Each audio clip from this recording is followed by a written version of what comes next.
Hey guys, what's up? My name's Ines. I write kissing books, and today I was invited to talk to you guys about ways of finding your audience online.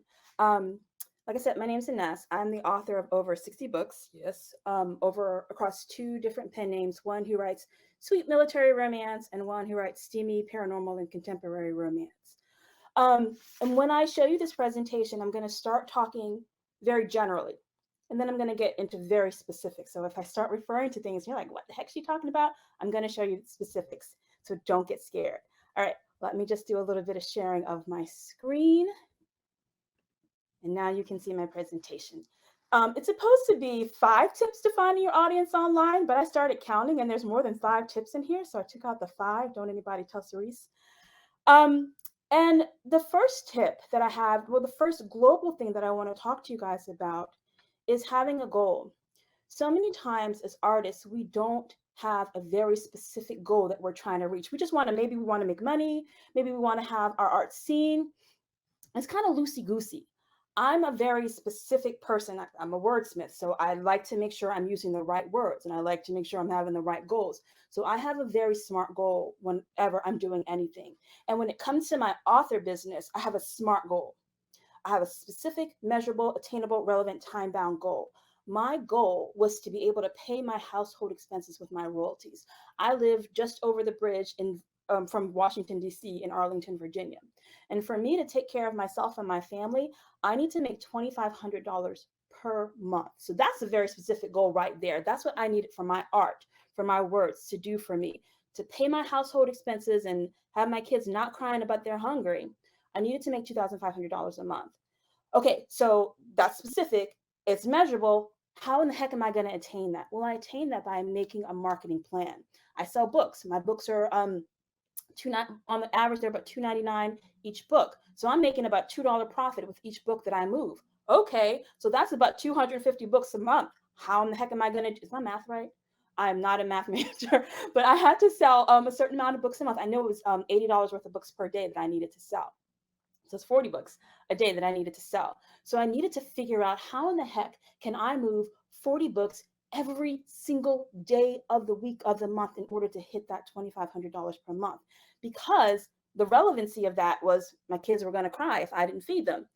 And I had a time goal on that. I had to do that every single month or every single day to make the $80 every single day. So my specific, measurable, attainable, relevant, time bound goal was in order to take care of my family, I need to earn $2,500 per month through book sales. I encourage you to do that because a lot of times I see, especially in the author world, I see people say, well, I just want to make 6 figures a year, or I need to make a lot of money. And they don't have anything specific nailed down to that. So then when something goes good or bad, they can't tell because they don't have anything to measure it up against. So get that number in your head. Maybe you have a full-time job and writing or making art is your pastime, and maybe you want to use it maybe you just want someone else to purchase something that you've created, or maybe you want to go on an amazing vacation, or maybe you want to pay down student debt. But I encourage you to get a very specific number in mind because when you get that specific number in mind, you can start to measure it and see where things are working for you and where they're not. So that's my first tip. Have a goal. The second major tip that I wanted to talk to you guys about is production management. When I talk about production management, it's how much are you producing your art with, and I talk in books because that's what I write. I write kissing books. So I talk about a front list, a back list, and also a publishing pipeline so that you know where you are in the midst of your list. Specifically, with your front list, that's a lot of times that's your new releases. If if you're writing books, do you know how many books you're going to put out a year? When you look at my list, don't get scared. I come from screenwriting, I come from cable television writing. So I had to put out like 13, sometimes 26 episodes a year. So I was trained that I needed to write a lot. Whereas a lot of times with traditionally published authors, they may be trained to write 1 book a year or 2 books a year. With someone who's trained in writing for journalism, they're trained to put out a story a day. So how you come at this is going to be different. And the speed isn't doesn't matter so much as your consistency. If you know you can put out a book or a piece of art a year, that's your pace. And that's when your readers or your the people who support you are going to show up. They know to show up once per year because that's when you're going to produce something amazing. If you are were trained in television, or if you're a prolific writer, then maybe you put out a book every 6 weeks or a book every month, and your readers are going to know that, and they're going to show up at the beginning or the end of the month or the beginning or the end of that 6 weeks to look for a new piece from you. It's really about consistency, not about speed. Show up every quarter, show up every month, show up. If you're a news person, maybe you can show up every day with a short story, but you need to show up and you need to be consistent with your front list, with your new releases. And it doesn't necessarily just have to be new words, new content. You can take 3 books that you wrote and put them together in what's called a box set. Have you gotten those books changed into audio? Have you gotten those books translated into a different language? And how many languages are there? The German market is really hot right now for books, but so is the Italian market is looking for English language books translated into Italian, into French, into Spanish, into Portuguese. People are looking for art, especially during this time when so many of us have been at home. And books, sorry, I'm going to just talk books mostly. Books are highly consumable, highly affordable piece of escapism that they can consume, and it makes them feel good and maybe like they've gotten out of the house and had a different experience. Is your book in paperback? Is it in hardcover? Is it in large print? Because nowadays I'm in my 40s, so I got to wear my eyeglasses. So I need the books, the print books, to be a little bit larger so it doesn't strain my eyes. Um, is it in libraries? Do you have special editions with maybe different covers and different content? You can continually put out a new product of something that was already there if you start to go down the list of all these different things. So you should always have front lists moving. If you look at my schedule there, I have something new coming out every single month over my 2 different pen names. One column is for one pen name, the second column is for a different pen name.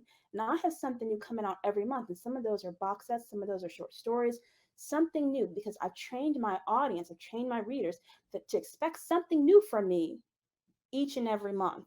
And that keeps my income going up higher. So what are you doing with your front list? Are you being consistent? Then we want to talk about your backlist. You've already got stuff out there that's published or created. Are you still doing stuff with it? Because, yeah, there's the great, nice, and shiny that everybody's looking for, but there's always someone out there who has not seen your art, someone who is new to you. And once you get the first product into their hands and they fall in love with you, they're probably going to want to see what else you've gotten out there. So I'm a big believer in the funnel. And those are my pen names. My steamy pen name is Ines Johnson, who writes paranormal romance and contemporary erotica. And then there's Shanae Johnson, who writes sweet romance, like military romance. I love a wounded warrior, mostly wounded warriors, because that's all people care about is soldiers coming home from war with wounds, and they get healed with the power of love. But I have funnels for both of those because I'm constantly, every single solitary day, looking for a new reader. Yes, I've got a new release coming out every month, but somewhere on this planet, a lot of somewheres, because there's billions of humans, someone hasn't read one of my books, and I'm trying to figure out how I can get them in there. So with the Ness's funnel, this is just one of my series. I have a number of series. This is my urban fantasy series. Um, I can get them in with that first book, which is Dragon Bones, and then funnel them from book 1 to book 2 to book 3. And then, hey, after book 3, I wrote this short story, which is also a free short story, which is, it's actually not a short story, it's a novella. And we call that a reader magnet because we're trying to get someone into that book to then read either the first book of the Dragon Bone series or the first book of a completely different series. So it bridges those together. Or if someone enters from the purple cover, which is the Spear of Destiny, they can read that book and then maybe even go back and read the reader magnet. And because those stories, the Spear of Destiny stories and the Dragonbone stories overlap, they can potentially go back and read that as well. And then I've got them on the hook for 8 books, which is great money for me if I keep funneling them through. Same with the Nest. I'm sorry, same with Shanae. I sometimes have split personality, sorry. Same with Shanae. At present, that particular series that you're seeing there with the Cowboys, that's and I'm putting out book 11 next month. So it's not just they go from book 1 to 2 to 3 to 4 to 5, and then there's a freebie that they could read at any particular time. But there's now 11 whole books and more on the way because that series just won't quit. I try to give, I don't try, I give that first, that Courage to Heal book away on Facebook. I give it away. I put it on my website. I will give it to other people to give away. As many people as I can get that books into their hand. I'm trying to get it into their hand because if I get them on that, if I get them in any book, I'm funneling them through until they get all the way to that series, and then I hook them to the next series. If you haven't guessed by now, I'm a huge believer in series because it puts readers on the hook and they stay with you and just keep reading and reading and reading. So that's the backlist. I'm constantly trying to give a free book away for someone to come into my backlist. The next thing I want to talk about is the publishing pipelines, and it's really how I put all this stuff together. So you see that sales graph there with the jagged green line? Well, that's how I like my sales to go. Imagine each peak is a new release because when it's a new release, you got a lot of people buying your stuff, right? But I don't want it to dip all the way back down once the new release is over. And that's why I market both my new releases and my backlist. So I get a spike at new release and I'm constantly looking for new readers. And so that the spike doesn't go down so much. And then I have another new release coming next month. Boom, that spike goes back up. And it doesn't come up all the way down again because I'm consistent and because I'm constantly putting out new product, but also consistent in trying to get readers funneled into the backlist of my product so that that rising tide just keeps rising and it's not like spiking like a hurricane or something. This, I'm a big bullet journal, or so what you see on the other side, the 2020 master plan, which was Focus and Thrive.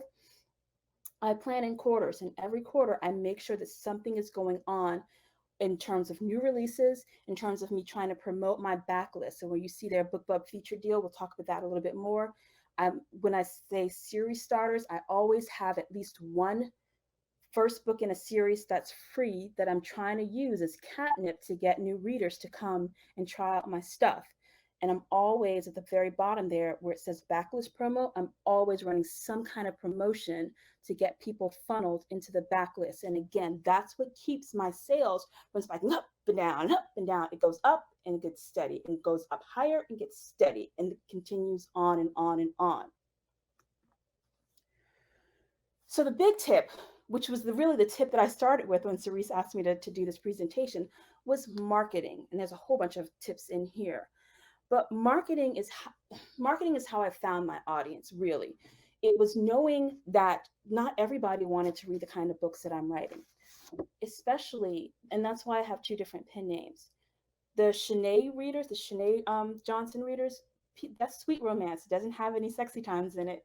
And a lot of people like it because it doesn't have the sexy times in it. And because I'm dealing with really tough issues of soldiers coming home, modern day soldiers coming home, and dealing with serious issues, but also finding love. And my steamier readers, like my paranormal romance readers who wanted the magic, they're not interested in that. This is my sweet readers are not interested in my paranormal romance. So I had to make sure that I made very clear boundaries around the art that I was creating, very clear boundaries around the sweet, clean, and wholesome romance on one side, and look for those readers who a lot of times are older grandmas in the Midwest, and the steamier paranormal romance and erotic romance who are also grandmas out in the Midwest, but also on the East Coast too. Grandmas like to do a lot of reading, and sometimes they like to read up about what's going on between the sheets. Yes, I was scandalized, but they are paying the bills. So I had to make sure that I was targeting both of those audiences. And that's when my marketing really started to take off, when I made very clear delineations between those. The first thing I want to talk to you about with marketing is I plan on a quarterly schedule. So I don't just come up with someone says, oh, this is a great marketing thing that's happening right now. I schedule it. I put it on a schedule. I make sure that there's something going on with my marketing at least once a week. But if you take a closer look at that, you can see I have at least 2 or 3 things going on every week in terms of how I'm marketing my books. I have newsletters going. I have promotions, paid promotions going. I have social media going.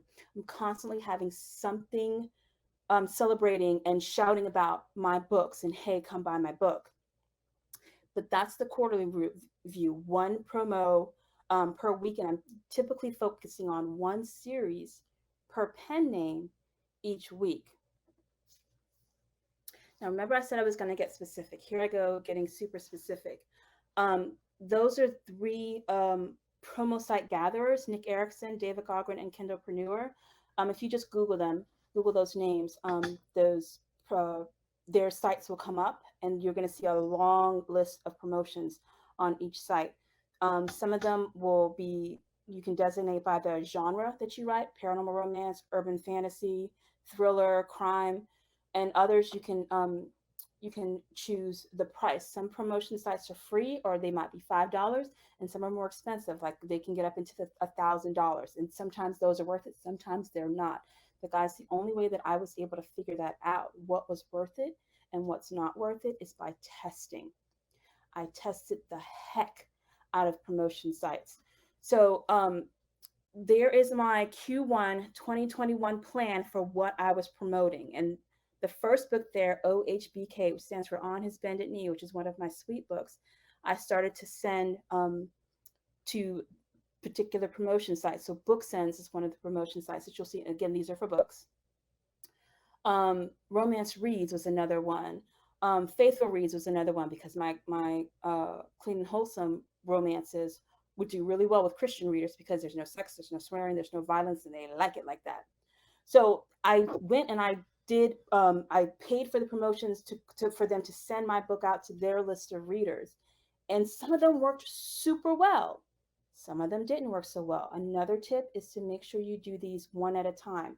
Don't have more than one promotion on the same day. In fact, I recommend you have, as you're testing things out, have one promotion a week, so that you can see not only what happens on the day of your promotion, but you can see any residual effects, because sometimes these folks put your book up on their websites, and it'll be up on the website for a while. So you want to test everything. You want to keep track of what happens on the day, what happens the next day, and the next couple of days, so that you can determine, was this worth my money? Is this someone that I'll go back to? Because here's another thing. Uh, one of my one of my books might work really well for BookSense, but then another won't. And what that says to me is that maybe BookSense has a great audience for sweet romance, but it has an awful audience for paranormal romance. Again, the only way that I'll know that is to test. And testing, it's going to take money. When you're in the testing phase, you can expect to potentially lose some money. It's going to happen. I wish I had some type of um, definite thing that's definitely going to work for you, or you're not going to lose any money. But this is one of those, even though it's very low cost to create books and to create a lot of art, to find your audience, sometimes you might lose money as you're on that search. But when you finally keep testing and you find them, it's golden. It is absolutely golden. So again, that shows you how I planned out Q1, January, February, March for Shanae, and how I planned it for Ines. With Ines, I was testing, so I did one book promotion each month on a different book to gather some data. The other thing I wanted to talk to you about is newsletters. My newsletter is my number one weapon. What you're seeing there is a calendar that shows that it's my content calendar, which tells me what I need to send to my newsletter each month. Purple is for Ines, green is for Shanae. Those are just the sticky notes that I had on hand, and they stuck. And yes, I send a newsletter every single week, and every time I send a newsletter, I make money. You might be thinking to yourself, oh my gosh, she sends a newsletter every week. What can she possibly have to talk about? I'm not always telling them to buy my book. A lot of times I'm simply having a conversation with the people who said, hey, I liked your book. I'd like to hear more from you. Well, they hear more from me. They might hear, oh my gosh, I just watched the best show on Netflix. Have you guys seen this? Have you heard about this? What are you watching on Netflix? Tell me. The next email might be something, oh my gosh, I just went out and I had this great experience, which reminded me of this book that I wrote. Have you read this book of mine? Here it is. And then the next email might be, hey, I just finished a book. It's now up for pre-order. It's up for sale. Go and get it right now. So every email is not about buy my book, buy my book. My goal is to get my readers to stay engaged with me, to open my emails, to read my emails, to click on my emails, especially for that time when I'm ready to send them that email that says, hey, buy my book. And that works super well for me. I use MailChimp. I highly recommend MailChimp. They are air quotes expensive, but if every time you're sending to people you're getting paid, that's an expense I'm happy to pay. There are other news sites newsletter services, which are going to be cheaper, but you got to make sure and do the background research on them and make sure about their sendability, because some I've had authors opt for a free or cheap newsletter service, and then when it comes for time for them to send out their newsletter, their mail gets stuck. So be really careful about that. That's something that, because that is my number one weapon, I pay top dollar for it. And you will not hear me arguing or whining about how much I pay for it, because it makes its money back. What I pay for MailChimp a month, I make every time I send a newsletter. So I'm super happy about that. The other thing that you'll see on the other side of your screen is just an example of one of my newsletters. At the bottom of my newsletter, this is always there. This is my Ines newsletter, the more steamier side. At the bottom of my newsletter, I have a picture of my first in series of all of my, that's even not all of my series, of a good number of my series. So if they came in through one of my books, then they see the other books that I have there and they can click on them, because remember, I believe in that funnel system. So if you've read one of my books, odds are you're going to like a different one. So, hey, check out a different one of my books. And that's why I keep the pictures down there, of my first in series of each book. And I'm constantly at the very bottom where you see Nest After Dark, I'm constantly giving away something free, a short story or whatever I can think of to get them clicking on something short, on a short piece of content that reminds them, oh, I like her writing. She's good. And then they'll go and buy something because they want to get that feeling that I just gave them from those few words. They'll come back and they'll buy something now that I've given them something for free. Um, I wanted to mention about reader magnets. If you can see in the center of the screen there, have you grabbed my free reads? This is one of the ways that I built my newsletter, by giving away either a free short story, I've given away full novels, I've serialized content. That was the best thing I ever did, where I basically took a story and I did it episodically. Don't think of this as chopping up chapters. I knew I had a story, and just like on a television show, I would find a really great cliffhanger within the story, break it there, and tell the readers to tune in next week to see what happens. And I did that for maybe 10 weeks and got them hooked on my writing. And then the next thing you know, when I had something to sell, they were eager to buy it because they saw that I had addictive writing. A serial is a really fantastic idea, and you can just put that up on your website. You can put it up on Facebook, on your social media profiles, and say, hey, I've got this free story. You just need to sign up to my newsletter and you can have it for free. And then you got them hooked, and then you just keep talking to them. People have done excerpts of their books. People have done, like if you have a spy novel, they've done like the dossier, the hidden dossier, unredacted for the character. Whatever you can think of. It doesn't have to be like a full story or a short story or a serial. Whatever you can think of that readers might be interested in, make that the magnet to get them on to your book. Another really great thing that I did was a second epilogue. And again, I write romance. So a lot of times these readers want to see what happens after the happily ever after. A lot of times in romance, we call that a baby moon. So after the book is over, the readers sometimes want to see what happens when they have a baby or when they have their wedding. So a lot of romance authors will write that second epilogue, but you can do that too. If you're like in science fiction, you maybe that you write when they finally come home to their home planet. Whatever, you can do it. But that's what I do with newsletters. And the last tip that I have is use a warm audience. So this is my second biggest weapon behind my newsletter, and that is using what we call CPC, or cost per click advertising. Who has cost per click advertising? Amazon has AMS ads.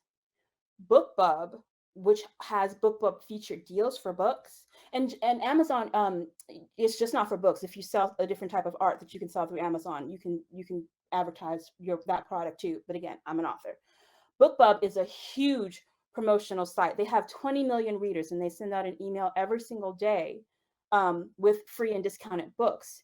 And it's so competitive to be one of those books that they send out on a daily basis. And it's also costly, but it's worth it. Um, but they also have what we call CPC ads at the very bottom of their email. You can pay for to have your book posted there, but it's a bidding system, just like Amazon and Facebook ads are. It's a bidding system, so you're bidding to get put there, and somebody might outbid you. There's also Instagram has advertising on their sites as well, and so does Facebook. These were game changers for me. Why were they game changers for me? Because I could find my very specific audience. Remember, I said I saw that a lot of times the people who were emailing me back were these Midwestern grannies who were reading either my steamy stuff or reading my clean, wholesome Christian type books. Well, they were the ones emailing me back telling me how much they loved my books. So that's how I knew who my audience was and who to start looking for.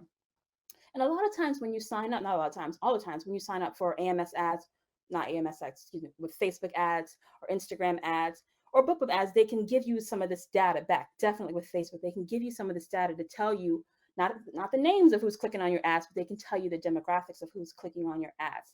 Or you can start to ask people who have signed up for your newsletter, hey, tell me a little bit about yourself. And that's how you start to collect this data. But Amazon ads already has books that are like yours. So if you write something along the lines of Octavia Butler, well, guess what you can do with an Amazon ad? You can go in and you can target Octavia Butler's books and say, hey, my books are like this. And you can, if you pay enough, you can get on Octavia Butler's page, and then your book will be sitting there underneath Octavia Butler. So as someone's scrolling down, looking an Octavia Butler book that they haven't read yet, they might be able to see your book with an Amazon ad. Same thing with a BookBub ad. You can go on BookBub cost per click ads and you can say, hey, um, N.K. Jemisin, I write books like her. And you can target N.K. Jemisin and you can have your book show up with people who said, I like books that N.K. Jemisin writes. And the same thing with Facebook. You can target Octavia Butler on Facebook. You can target Issa Rae. If you write funny, you can target Issa Rae. If you write like touching aha moment type books, you can target Oprah. So this was a game changer for me because now not only did I know who my audience was, I knew where my audience hung out. And a lot of times my audience is hanging out on Facebook, they're hanging out on Amazon because they're trying to buy something. Maybe you have a younger audience and they're hanging out on Instagram, so you can target the same type of interest targets on Instagram. Maybe your audience is even younger than that, and you can hang out on TikTok and you can target people on TikTok. But these cost per click ads had warm audiences that said, "Hey, I like this kind of stuff," and then you can then go and show them that, "Hey, I've got this kind of stuff," and this was my game changer. Up in the corner there's some, because I paid to learn a lot of this stuff, but there are some folks that have free courses. Mark Dawson, if you just Google Mark Dawson Facebook ads free, he has a free short, I think it's like a 3 email short course on Facebook ads, and he has a paid course which is highly worth it, but not unless you have at least like 3 books does it become worth it to teach you how to do Facebook ads. Brian Cohen has Amazon Ad School, which is also, he has a free 5-day um, get started with AMS class. He runs it off of Facebook though, so you have to go to Facebook, look for Brian Cohen. I think it's Brian Cohen at a 5-day free Amazon ads, something along the lines. You'll find him. And he does that. He teaches you how to do it for free on Facebook, but then he has a paid course to teach you more. And this is enough to get you started so that you can start to find those people who you know are going to like your books because they like this other interest or this other target author. Once I had that information and people started clicking on my ads, this is the next level. I could then go back and target all those people and say, hey, remember you liked my book? I've got a new book for you. And that was an even warmer, that was a hot audience because they'd already said that they liked me. So, whew, that's a lot of tips. It was more than 5. But I can use the rest of the time to answer any questions. So give me a second to stop the presentation and see if I have any questions. Let's see here. Is it possible to send a presentation? I did a fancy little presentation in something called Prezi, and it doesn't download super well, but I promise you, what you really want to take away is going, if you like the CPC ad portion, then I recommend that you look for Mark Dawson Facebook ads course free, and go to Facebook and look for Brian Cohen AMS ad course for free. That's going to get you started with those CPC ads. Newsletter. A lot of people have free newsletter courses as well. But if you don't have a newsletter, I highly recommend you start the newsletter. That was a big deal for me. Is it necessary to create pen names? I don't recommend it. Once upon a time, I had 3 pen names because I kept my paranormal romance and my erotic romance separate. And I just was like, I'm not about that life. I don't want to be 3 people. It's hard enough being 2. So the only reason that I have 2 pen names now is because my super clean audience who is not going to read sex and does not want to deal with violence, they're not going to come anywhere near my steamier stuff with also magic in it. So when you have audiences that they will not cross, that's when you want to have pen names because you want to keep things clean and separate so that the audience, so that that person on this side doesn't come over to this side and is like, ew, that's gross, and leaves you a 1-star review. That's when I recommend having it separated. Am I writing full time? I am writing full time. I didn't announce it. I am a 6-figure author. I worked really hard to have that happen, and it happened overnight in 6 years. Woohoo! And that's how I did it. My first year in 2014, I was making $100 a month, and I was so happy. I was a full-time professor at that time. I was making $100 a month on my books, and I was like, yes, I have arrived. But as I got into it and as I built my catalog, those are the 2 main things. I built my catalog, I built my backlist, and I figured out how to find my audience and how to keep talking to them. And that's how that money grew. Because remember, I said the spike, and instead of it going all the way down, it would spike and it would stay, and it would spike and it would stay. And that's how I did that. Are there any more questions? I've still got a few more minutes. If anybody has any other questions.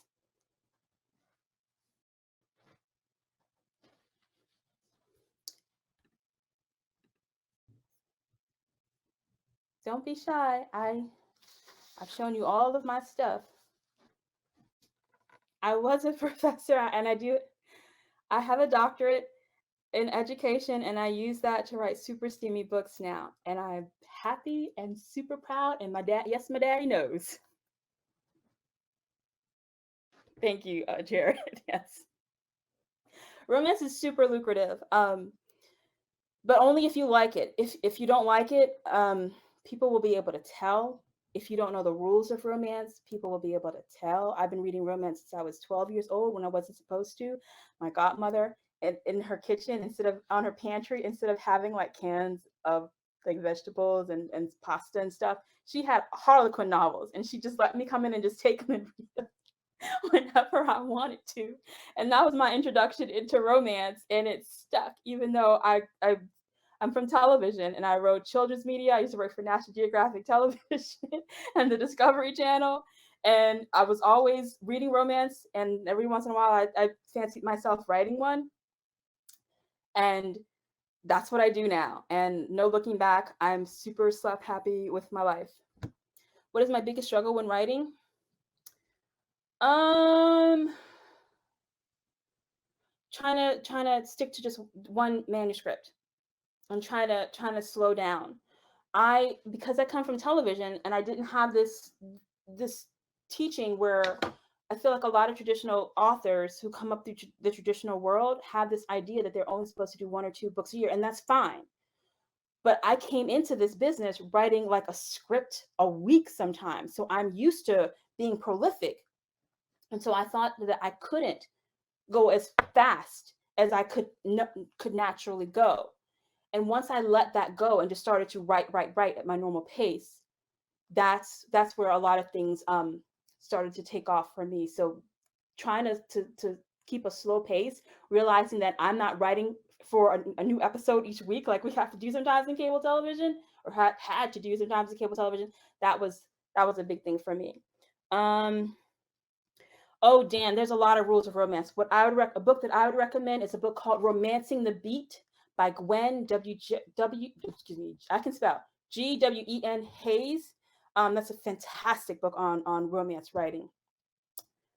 What's my website? Oh my goodness. I have 2 websites, and that's Writes, INES, WRITES, but it just has my books there. And Shanae Johnson, SHANAE Johnson.com, but there's just my books there. I don't teach anymore, and I don't teach writing anymore.